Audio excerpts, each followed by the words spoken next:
Hello, in this video I want to show you how to manage Google passwords on HAFURY GT20.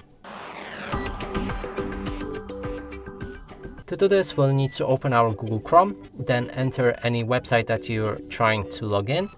And now another thing we need to do is to click on these three dots in the top right corner of the screen and open the settings. Then there's the passwords, and make sure that you have the save passwords enabled. Now when we go back and enter our credentials for login and click on login, it should work on most of the sites.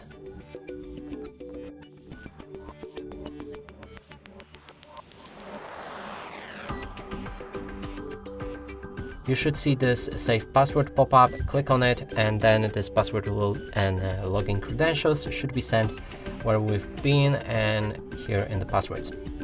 So you can see the Facebook, that's a link for the website, and if you click on it, you'll be able to check the password, and you need to set up the lock screen on your device before that to actually preview it. You can also copy it and you can also change it.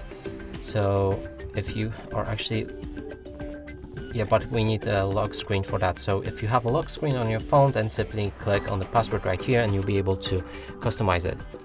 Now, if you want to remove this password, simply click on this bin icon and it will be removed from your Google Passwords. And that's it for this video. Hope you like it. Please consider subscribing to our channel, leave a like and a comment below.